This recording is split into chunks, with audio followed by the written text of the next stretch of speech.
ஆளுநர் மூலம் அதிகாரத்தை கைப்பற்றலாம் என்று எண்ணிய ஒன்றிய பாஜக அரசு அது டிஜிபி மூலம் நடந்து விடாதா என்று எண்ணினார்கள். அது இன்றைக்கு டிஜிபி மூலம் நடக்க முடியவில்லை.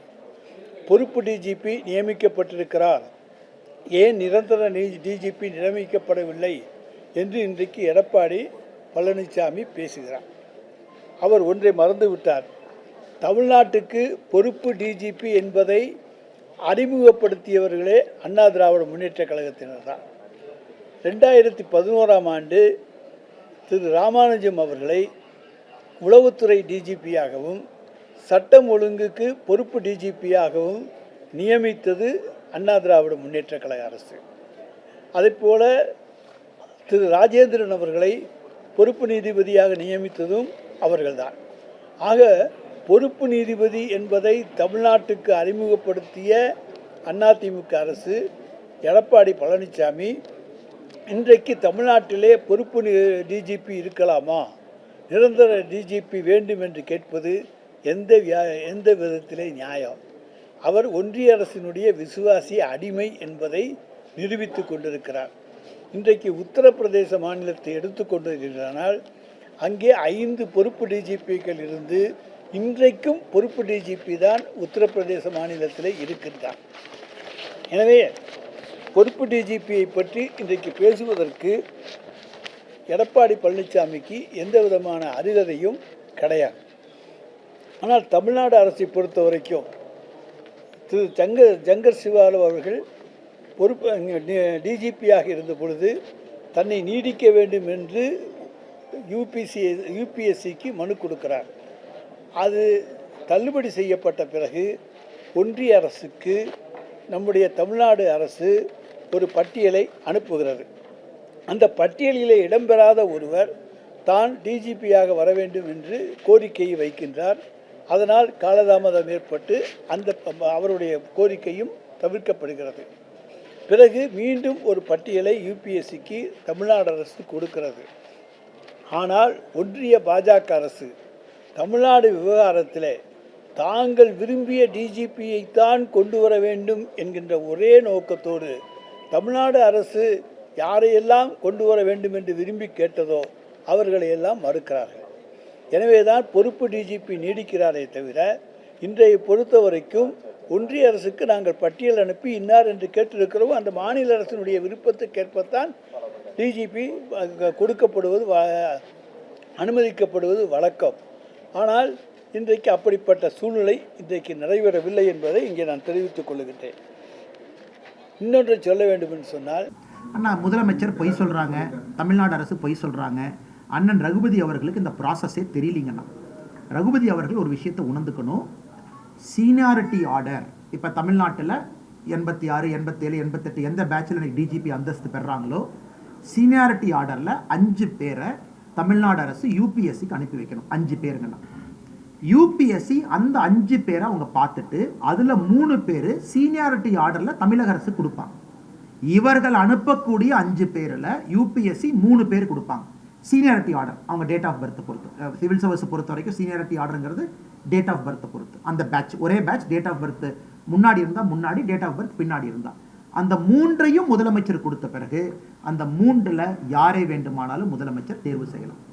ஸோ யூபிஎஸ்சி இவங்க தான் டிஜிபின்னு சொல்ல மாட்டாங்க. எனக்கு 5 பேர் கொடுங்க, 5ல் 3 பேர் நான் திருப்பி உங்களுக்கு அனுப்புகிறேன். அந்த 5 பேர்த்த நாங்கள் செக் பண்ணணும், விஜிலன்ஸ் செக் பண்ணணும், பேக்ரவுண்ட் செக் பண்ணணும், அவங்க அந்த கிரைட்டீரியா ஃபுல்ஃபில் ஆயிருக்காங்களான்னு செக் பண்ணணும். அந்த 3ல் நீங்கள் ஒன்று செலக்ட் பண்ணுங்க. இதுதான் இந்தியா முழுசும் நடக்கிறது. இந்தியா முழுசும் யூபிஎஸ்சி ஃபாலோ பண்ணுறாங்க. யூபிஎஸ்சி 7வது ஆளை கொண்டு வந்து பண்ண முடியாது, யூபிஎஸ்சி 8வது ஆளை கொண்டு வந்து டிஜிபியாக போட முடியாது. இதில் என்னன்னா முதலமைச்சரை பொறுத்தவரை அதில் முதல் 3 பேரும் நேர்மையான, நிர்வாக திறமை இருக்கக்கூடிய, நடுநிலைமையான, சென்ட்ரல் டெபுடேஷன் போயிருக்கக்கூடிய, ஆளுமை மிகுந்த, தைரியமான தலைவர்கள். இதால் வெளிப்படையான உண்மைங்க. அந்த முதல் 3 பேர் நான் பேரை சொல்ல விரும்பல, சொன்ன அரசியலாயிரும். நீங்களே கூகுள் பண்ணால் தெரியும். சீனியாரிட்டியில் 1, 2, 3 யாரு. ஒரு லேடி ஒருத்தவங்க இருக்காங்க, 2 ஜென்ஸ் இருக்காங்க. இவங்களுக்கு சர்வீஸ் ட்ராக் ரெக்கார்டு கிளீனாக வச்சிருக்கிறாங்க. ஆனால் கரெக்டுங்கண்ணா, இவங்களுக்கு என்னன்னா இன்னைக்கு டிஜிபியாக ஒருத்தரை போட்டுட்டீங்கன்னா சுப்ரீம் கோர்ட் என்ன சொல்லுது, ரிட்டையர்மெண்ட் கணக்கு இல்ல, 2 வருஷம் டிஜிபி இருக்கிறோம்னு சுப்ரீம் கோர்ட் சொல்லுது. 59 வயசு 8 மாசத்துல நீங்க டிஜிபியா போட்டுட்டீங்கன்னா அவங்க 4 மாசம் ரிட்டையர் ஆக மாட்டாங்க, 2 வருஷம் பணி புரியுவாங்க. Supreme கோர்ட்டுடைய judgement. முதலமைச்சர் அப்படியே சொல்லி சொல்லி சொல்லி சொல்லி அந்த சீனியாரிட்டி ஃபர்ஸ்ட் இருக்கிறவர் அதுக்குள்ள ரிட்டையர் ஆயிடுவார். இப்படியே வெத்தலை பாக்கு சாப்பிட்டு செகண்ட் இருக்கும் ரிட்டையர் ஆயிடுவார். அவருக்கு பிடிச்ச அதிகாரி 6வது 5வது 7வது இருக்கிறவங்க 5வது வர்ற வரைக்கும் வெத்தலை பாக்கு சாப்பிட்டுக்கிட்டே இருப்பார். அவங்க 5வது வந்ததுக்கப்புறம் தாத்தா காலத்து டெக்னிக் என்ன, அதை யூபிஎஸ்சிக்கு அனுப்புவாங்க. அதனால் முதலமைச்சர் அவருக்கு விருப்பமான யாரோ ஒருவரை, நான் பேர் சொல்ல விரும்பலைங்கன்னா அவருக்கு விருப்பமான யாரோ ஒருவரை கொண்டு வருவதற்காக இந்த சீனியாரிட்டி முதலில் இருக்கக்கூடிய ஒரு ஐபிஎஸ் அதிகாரி, நான் பேர் சொன்னால் அரசியலாகி போயிடும், அவங்க ரிட்டையர்மெண்ட் இப்போ கொஞ்ச நாள் ஆக போகிறாங்க, அது வரைக்கும் காலம் தாழ்த்தி கொண்டே இருக்கிறாங்க. இது தமிழ்நாட்டு மக்களுக்கு தெரியும். பொறுப்பு டிஜிபி இல்லாதனால பாதிப்பு யாருக்கு? ஒரு முன்னாள் அமைச்சர் இங்கே இருக்கிறாங்க, முன்னாள் அமைச்சர் இங்கே உட்கார்ந்துருக்கிறாங்க, கேபினெட்டில் மோடி ஐயாவோடு பணிபுரிந்து 5 ஆண்டு காலம் தமிழ்நாட்டை ரெப்ரசென்ட் பண்ணோம். எல்லாமே சிஸ்டம் படி தாங்க வேலை செய்ய முடியும். டிஜிபி இருந்தால் தானே சிஸ்டம் வேலை செய்யும். டிஜிபியே இல்லாமல் பொறுப்பு டிஜிபி போட்டால், ராமநாதபுரத்தில் பார்த்தோம் கத்தி எடுத்து குத்தத்தான் செய்வான், கோயம்புத்தூரில் பார்த்தோம் ரேப்பு நடக்கத்தான் செய்யும். காவல்துறைக்கு கம்பீரம் எங்கன்னா போச்சு. டிஜிபி இருந்தால் தான் ரிவ்யூ மீட்டிங் கூப்பிடுவார். டிஜிபி மேலே பயம் இருக்கும், ஐயோ 2 வருஷம் பதவியில் இருப்பாருப்பா, நம்ம பல்ல பிடுங்கிடுவார், வேற இடத்துக்கு டிரான்ஸ்ஃபர் பண்ணுவார். பொறுப்பு டிஜிபியே எத்தனை நாள் இருப்பாருன்னு கான்ஸ்டபிளுக்கு தெரியாது. இந்த பொறுப்பு டிஜிபி இன்னைக்கோ நாளைக்கோ அடுத்து வருமோ, அவர் எங்க நமக்கு ரிவ்யூ மீட்டிங் நடத்துறது? அதனால தான் தமிழகத்தில் சட்டம் ஒழுங்கு சந்தி சிரித்துக் கொண்டிருக்கிறது. அதனால் முதலமைச்சர் அவர்கள் உடனடியாக சீனியாரிட்டி ஆர்டர்ல தான் போடுறாங்கன்னா இதுல யாரும் குழப்பம் கிடையாது. Number 1, 2, 3 as per seniority. அதேபோல தமிழகத்தில் சட்ட ஒழுங்கு நான் ஏற்கனவே அடிக்கடி குறிப்பிட்டிருக்கிறேன். பலமுறை சொல்லியும் இந்த அரசு மெத்தன போக்கோட தான் இருக்குது. இதற்கு என்ன காரணம்? இன்றைக்கு தமிழ்நாடு அரசு ஒரு நிரந்தர டிஜிபி இதுவரைக்கும் நியமிக்க முடியல.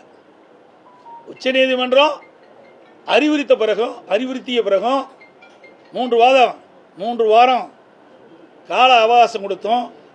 இன்னும் இந்த அரசு கும்பகர்ணம் போல தூங்கிட்டு இருக்குது. தனக்கு வேண்டியப்பட்டவரை டிஜிபியாக நியமிக்க வேண்டும் என்ற ஒரே காரணத்திற்காக உச்சநீதிமன்றம் அளித்த தீர்ப்பை கூட நடைமுறைப்படுத்தாத ஒரு கைலாத அரசு இருந்து கொண்டிருக்கின்றது. ஒரு நிரந்தர டிஜிபி இல்லாத போது எப்படி சட்ட ஒழுங்கு சரியாக இருக்கும், சரியாக பராமரிக்கப்படும்? ஆகவே இந்த அரசு வேண்டுமென்றே திட்டமிட்டு தங்களுக்கு கைப்பாக இருக்கக்கூடிய ஒரு ஒரு டிஜிபியை நியமிக்க வேண்டும் என்ற அடிப்படையில் தான் இந்த காலதாமம் செய்து கொண்டிருக்கிறார். இனியும் காலதாமம் செய்யாமல் ஒரு நிரந்தர டிஜிபியை நியமித்து தமிழகத்திலே சட்ட ஒழுங்கை காப்பாற்றுவதற்கான நடவடிக்கை எடுக்கப்பட வேண்டும். அண்மையில் ராமேஸ்வரத்தில் பார்த்தீங்கன்னா ஒரு பள்ளி மாணவி நடந்து கொண்டு பட்டம் பகலில் சென்று கொண்டு பள்ளிக்கு நடந்து கொண்டு சென்று பொழுது ஒரு இளைஞன் அந்த மாணவியை குத்தி கொலை செய்கின்றார். இது எவ்வளவு கொடூரமான செயல்! அந்த மாணவியிடம் தன்னை காதலிக்க வேண்டும் என்று வற்புறுத்தியிருக்கிறார். அந்த மாணவி அதை மறுத்தவுடன் உடனடியாக அந்த மாணவியை பட்ட மகளில் கத்தியால் குத்தி கொலை செய்கின்ற காட்சி ஒரு கொடூரமான காட்சி. இது தொடர்ந்து நடந்து கொண்டிருக்கிறது. சென்னையில் 2 நாளைக்கு முந்தி பார்த்தீங்கன்னா 2 ரவுடிகளை அடிச்சுட்டு இன்றைக்கு சண்டையிடுற காட்சியெல்லாம் நான் பார்த்துருக்குறோம்.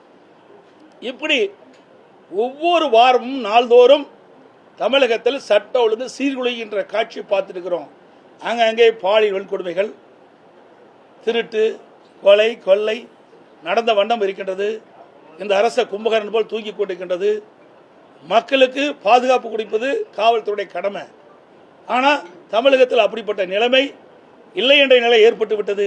பல முறை ஊடகத்தின் வாயிலாக, பத்திரிகையின் வாயிலாக, அறிக்கையின் வாயிலாக சட்டமன்றத்திலே இந்த அரசுக்கு கவனத்துக்கு கொண்டு வந்து கூட இந்த அரசு சரியான முறையில் அணுகாத காரணத்தினாலே சட்ட ஒழுங்கு தமிழகத்திலே சந்தி சிரித்துக் கொண்டிருக்கின்றதை நேரத்திலே தெரிவிக்க விரும்புகிறேன்.